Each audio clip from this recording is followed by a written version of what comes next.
বাংলা ভাষার উদ্ভব। বাংলা ভাষার আদি অধিবাসীগণ ছিলেন অস্ট্রিক ভাষাভাষী। অসমীয়াকে বাদ দিলে ইন্দো ইউরোপীয় ভাষাবংশের সবচেয়ে প্রাচীন ভাষা বাংলা। বাংলা ভাষা প্রভাবিত দ্রাবিড় ও কোল ভাষা থেকে। বাংলা ভাষার প্রাথমিক বিকাশ হয়েছে ইন্দো ইউরোপীয় ভাষা থেকে। বঙ্গ নামক দেশের প্রথম উল্লেখ পাওয়া যায় ঐতরেণীয় আরণ্যক গ্রন্থে। বাংলা শব্দটি সর্বপ্রথম ব্যবহৃত হয় আইনে আকবরী গ্রন্থে আবুল ফজলে। বাংলাদেশ ও পশ্চিমবঙ্গ ছাড়া আর যেসব অঞ্চলের ভাষা বাংলা, ত্রিপুরা, বিহার, উড়িষ্যা ও আসাম। পেন্তুমের দুটি শাখা হল হিত্তিক ও তুখারিক। ভারতীয় উপমহাদেশের ভাষাগুলোর মধ্যে আদিম উৎস অনার্য ভাষা। ইন্দো ইউরোপীয় ভাষার দুইটা অংশ পেন্তম, শতম। শতম থেকে প্রাচীন ভারতীয় আর্য। প্রাচীন ভারতীয় আর্য থেকে গৌড় প্রাকৃত, গৌড় অপভ্রংশ, বঙ্গ কামরূপী। বঙ্গ কামরূপী থেকে বাংলা ও অসমীয়া। বাংলা ভাষার উৎপত্তি নিয়ে মতামত। ডক্টর মোহাম্মদ শহীদুল্লাহ। গৌড়ীয় প্রাকৃত থেকে, গৌড়ী অপভ্রংশ থেকে বাংলা ভাষার জন্ম। সুনীতি কুমার চট্টোপাধ্যায়। মাগধী প্রাকৃত থেকে, মাগধী অপভ্রংশ থেকে বাংলা ভাষার জন্ম। যুগ বিভাগ নিয়ে মতভেদ। ডক্টর মোহাম্মদ শহীদুল্লাহ প্রাচীন যুগ 650 থেকে 1200, মধ্যযুগ 1201 থেকে 1800, আর আধুনিক যুগ 1801 থেকে বর্তমান। ডক্টর সুনীতি কুমার চট্টোপাধ্যায় 950 থেকে 1200 হলো মধ্যযুগ 1201 থেকে 1800, আর আধুনিক যুগ 1801 থেকে বর্তমান। বাংলা লিপি। সমগ্র ভারতবর্ষে ব্রাহ্মী লিপির বিস্তার ঘটে। সম্রাট অশোকের পৃষ্ঠপোষকতায়। বাংলা লিপির প্রসার ঘটে পাল শাসন আমলে। বাংলা লিপির গঠন কার্য শুরু হয় সেন শাসন আমলে। বাংলা লিপি স্থায়ী আকার লাভ করে পাঠান যুগে। বাংলা লিপির অক্ষর বা বর্ণের আধুনিক রূপ দেন পঞ্চানন কর্মকার। তিনি 14টি হরফ তৈরি করেন। পৃথিবীর সকল লিপির উদ্ভব হয়েছে ফিনিশীয় লিপি থেকে। প্রাচীন ভারতে লিপি পাওয়া যায় দুইটি: ব্রাহ্মী লিপি, খরষ্টি লিপি। বাম দিক থেকে ডান দিকে লেখা হয় ব্রাহ্মী লিপি। বাংলা লিপি বিকশিত হয়েছে ভারতবর্ষের প্রাচীনতম এই ব্রাহ্মী লিপি থেকে। খরষ্টি লিপি ডান থেকে বামে লেখা হয়, উৎপত্তি হয়েছে আরামিক লিপি থেকে। প্রাচীন যুগ। চর্যাপদ। বাংলা ভাষায় লেখা প্রাচীনতম সাহিত্যিক খ্রিস্টাব্দ হিসেবে চর্যাবিচর্য বিনিশ্চয় নামে বৌদ্ধ তান্ত্রিকদের পদসংকলন উপস্থাপিত করতে পারা যায়, তবে এর মনোরম নাম চর্যাপদ। বাংলা পাল রাজবংশের আমলে চর্যাপদ রচনা শুরু হয়। চর্যাপদের বিভিন্ন নাম সমূহ: চর্যাবিচর্য বিনিশ্চয় চর্যাপদের সংস্কৃত টিকার নাম। নেপালে প্রাপ্ত পুঁথির নাম হর্ষ প্রসাদ শাস্ত্রীর মত অনুযায়ী। আর চর্যাশ্চ বিনিশ্চয় এটা ডক্টর পদ বাগচির মতে, ডক্টর সুকুমার সেনের মতে। পৃষ্ঠা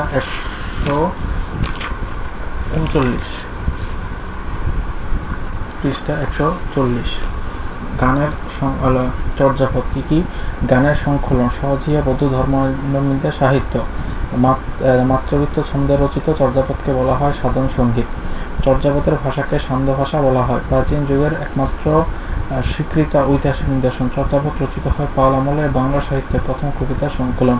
আবিষ্কার। ধারণা করা হয় বাংলায় মুসলমান শাসন প্রতিষ্ঠার পূর্বে হিন্দু সম্মতির পীড়নের আশঙ্কায় বাংলার বৌদ্ধপন্থীদের পুঁথিপত্র নিয়ে নেপাল, ভুটান ও তিব্বতে পাড়ি জমান।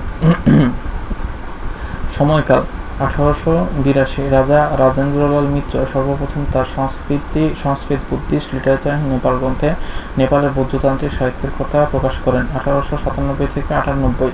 মহামহোপাধ্যায় হরপ্রসাদ শাস্ত্রী নেপালে যান পুঁথির খোঁজে। 1907। এই পুঁথির খুঁজেই পণ্ডিত মহামহোপাধ্যায় হরপ্রসাদ শাস্ত্রী মোট 3 বার 1897, 1898, সর্বশেষ 1907 সালে নেপালে পাড়ি জমান। পণ্ডিত মহামহোপাধ্যায় হরপ্রসাদ শাস্ত্রী নেপালের রাজদরবারে গ্রন্থাগার হতে আবিষ্কার নিয়ে আসেন। তিনি মোট 46টি পূর্ণাঙ্গ একটি খণ্ডিত পদ পেয়েছিলেন। 1916। বঙ্গীয় সাহিত্য পরিষদ থেকে চর্য বিনিশ্চয়, ডাকার নব, সরহপাতের দোহা, কৃষ্ণপথের দোহা গ্রন্থের সম্মিলনে 1000 বছরের পুরনো বাংলা ভাষায় বৌদ্ধগান ও দোহা নামে প্রকাশিত হয়। চর্যাপদের ভাষা ও বিষয়। চর্যাপদের ভাষা বেশিরভাগই ছিল মাগধী অপভ্রংশজাত। পয়র ও ত্রিপদী ছন্দেরও আদিম নিদর্শন দুর্লভ নয়। দুর্বোধ্য রসময় যে ভাষা পাওয়া যায় তা হলো সান্ধ্য ভাষা, আলো আধারী ভাষা। চর্যাপদে বজ্রযান ও সহজানের গুরুত্ব, ধর্ম, সাধন প্রণালী ও দর্শন তত্ত্ব নানা ধরনের প্রতীক ও চিত্রকল্পের দ্বারা বর্ণিত হয়েছে। ডক্টর মোহাম্মদ শহীদুল্লাহর মধ্যে চর্যাপদের ভাষা বঙ্গকামরূপী। চর্যাপদ যে বাংলা ভাষায় রচিত এটি প্রথম প্রমাণ করেন ডক্টর সুনীতি কুমার। চর্যাপদের রচনাকাল ডক্টর মোহাম্মদ শহীদুল্লাহর মধ্যে 650 থেকে 1200 খ্রিস্টাব্দ, খ্রিস্টীয় সপ্তম থেকে দ্বাদশ। সুনীতি কুমার চট্টোপাধ্যায়ের মধ্যে 950 থেকে 1200 খ্রিস্টাব্দ, খ্রিস্টীয় দশম থেকে দ্বাদশ। সব পণ্ডিতই সুনীতি কুমারকে সমর্থন করেছেন। এক নজরে চর্যাপদ। আবিষ্কার 1907, আবিষ্কারক ডক্টর হরপ্রসাদ শাস্ত্রী। প্রকাশ 1916, প্রকাশক বঙ্গীয় সাহিত্য পরিষদ। পদ সংখ্যা 51, মতান্তরে 50। পদ পাওয়া যায়নি 4টি, পদকর্তা 23, মতান্তরে 24। প্রবাদ বাক্য 6। আদিকবি লুইপা, বাঙালি কবি ভূষুকুপা। সর্বোচ্চ পদ রচয়িতা কান্নপা, শ্রেষ্ঠ কবি সবরপা। চর্যাপদ নিয়ে বিভিন্ন মনীষীর অবদান। ডক্টর সুনীতি কুমার চট্টোপাধ্যায় বাংলা ভাষায় রচিত এটি প্রমাণ করেন বিজয়চন্দ্র মজুমদার। সর্বপ্রথম চর্যাপদের ভাষা নিয়ে আলোচনা করেন ডক্টর প্রভাত চন্দ্র বাগচি, তিব্বতী অনুবাদ প্রকাশ করেন। প্রভাতচন্দ্র বাগচি তিব্বতী অনুবাদ প্রকাশ করেন। শশীভূষণ দাশগুপ্ত চর্যাপদে অন্তর্নিহিত তত্ত্বের ব্যাখ্যা প্রকাশ করেন। ডক্টর মোহাম্মদ শহীদুল্লাহ চর্যাপদের সর্বপ্রথম ধর্মতত্ত্ব নিয়ে বিশ্লেষণ করেন। মণিদত্ত চর্যাপদের পদগুলোর টিকার মাধ্যমে ব্যাখ্যা করেন। কীর্তিচন্দ্র তিব্বতী ভাষায় অনুবাদ করেন। চর্যাপদের কবির সংখ্যা ও পদ সংখ্যা। ডক্টর মোহাম্মদ শহীদুল্লাহ গ্রন্থ বুদ্ধিস্ট মিস্টিং সং, কবির সংখ্যা 23, পদের সংখ্যা 50। সুকুমার সেন বাংলা সাহিত্যের ইতিহাস, কবির সংখ্যা 24, পদ সংখ্যা 51। Suniti Kumar Chattopadhyay origin of the development of Bengali language, ODBL। চর্যাপদের প্রবাদ বাক্য। চর্যাপদের প্রবাদ বাক্য 6টি। এগুলো হলো: আপনার মাংসে হরিণে বৈরী, হরিণের মাংসই তার জন্য শত্রু। কবির নাম ভূষুকুপা, পদে অবস্থান 6।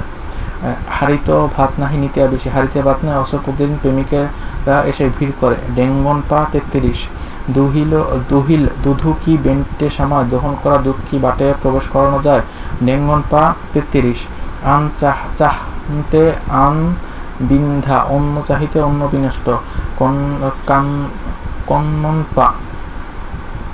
কঙ্কন পা 44। বর্ষণ গোহালি কিমু দুঃখ বলন্দে, দুষ্ট গরুর চেয়ে শূন্য গোয়াল ভালো। সরহ পা 39। হাতের কাঙ্গন মা লাও দাপন, হাতের কাঙ্কন দেখার জন্য দর্পণের প্রয়োজন হয় না। সরপা পদ হল 32। চর্যাপদের কবি ও পদ সংখ্যা। চর্যাপদের কবিগণ সিদ্ধাচার্য নামে পরিচিত। তারা পূর্ব ভারত ও নেপালের বিভিন্ন অঞ্চলে অধিবাসী ছিলেন। কবি কান্নপা 13টি পদ, একটি পদ 24 নম্বরটা পাওয়া যায়নি।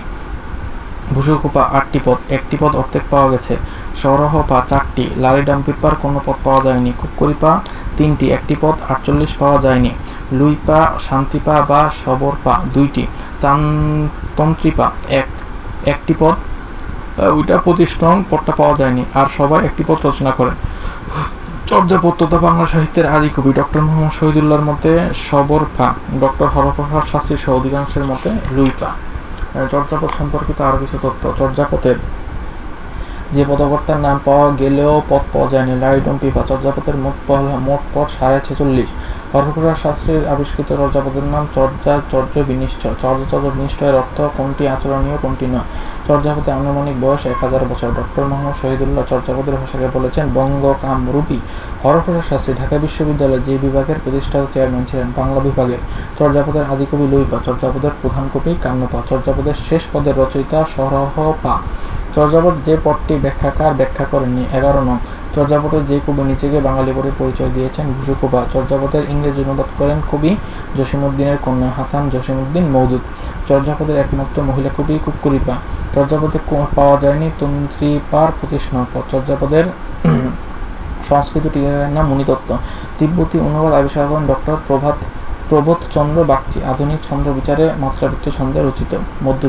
মধ্যযুগে বাংলা সাহিত্যে গড়ে ওঠে ধর্মকে কেন্দ্র করে। এই যুগের শুরুতে তেমন কোনো নিদর্শন দেখা যায় না। 1200 থেকে 1350 পর্যন্ত সময়ের মধ্যে রচিত কোনো সাহিত্যকর্মের পরিচয় পাওয়া যায় না বলে এই সময়কে বলা হয় অন্ধকার যুগ। মধ্যযুগের বৈশিষ্ট্য। মধ্যযুগ সাহিত্য পদ্ধতির সাহিত্যের বিষয়বস্তু ধর্মকেন্দ্রিক, সাহিত্যের দেবদেবীর প্রাধান্য পরিলক্ষিত হয়। অন্ধকার যুগ।